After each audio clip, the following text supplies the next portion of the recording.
first, let's talk about the bro split, doing one muscle per day every day of the week. So first, right off the bat, this is suboptimal because you're not training any muscles together as your body is meant to work. Your body is meant to work in kinetic chains, as I described when I was teaching you about movement. So the split already goes against the body's natural want to work together in chains. And what you end up doing then is trying to isolate different muscle groups, but inevitably still working out other muscles together with them, since it's actually impossible to work out just one muscle at a time. And when it comes to certain muscles, like muscles of the back, you really just cannot separate those. All right, so this gets really complicated. And then another aspect of it is the frequency.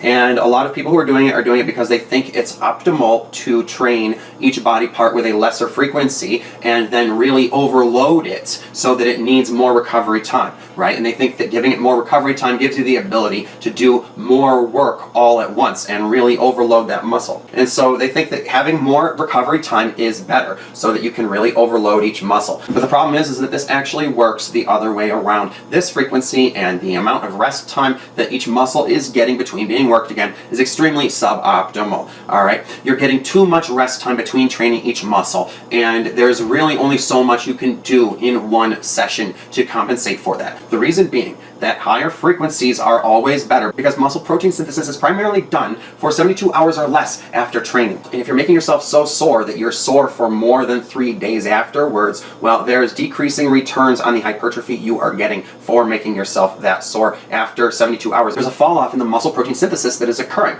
right? So there's only so much hypertrophy you can actually cause your body, and doing more damage than that is just causing you to be sore and causing aches and pains and inflammation that you don't actually benefit from. Okay, so if you're sore for 4 or 5 days after training something, you need to back it off a little and train it with more frequency, which will actually allow you to train at higher volume. What's actually happening with the bro split is when you only train each muscle once per week and you have 7 days between training it again, you're getting muscle protein synthesis and hypertrophy for half of that time, but the other half, you're actually just losing the gains and the strength that you had just made. So this type of low frequency training every muscle group less than twice per week is suboptimal and will cause your progress to be extremely slow. Now, when it comes to loading, this split is on the better side for heavy lifting. So if someone is doing strength training or powerlifting, I can see why they might do this at first when they're first getting into it. But again, training everything twice per week is so much more optimal, even when you're doing strength training. When it comes to the volume implications for this split, it causes you to overload each session with work on a body part at a very high volume because you have to do all of your weekly volume for each muscle in one session. All right, so the session volume is very high. So you're basically overtraining each muscle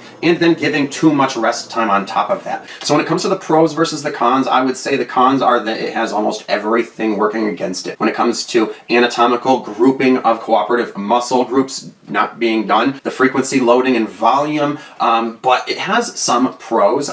There are some reasons someone might do it. Like I said before, if they're new at something, just getting into it, and they want to focus on one specific muscle and movement pattern at a time, I can see why you might want to do that for a little while at first. There might be another instance where it could be beneficial, like if you are focusing on really specific targeting of muscles one at a time and working on fixing imbalances and stuff like that. There could be use for it here or there, maybe for a couple weeks or a month at a time. But to me, this is the most controversial split that has the most issues, cons, drawbacks, and limitations, and is basically doing everything wrong. Like I said, your weekly volume for each muscle group should not be entirely loaded into one session. It needs to be spread out more, and there needs to be more frequent training than just once per week. So I very much do not recommend using this split.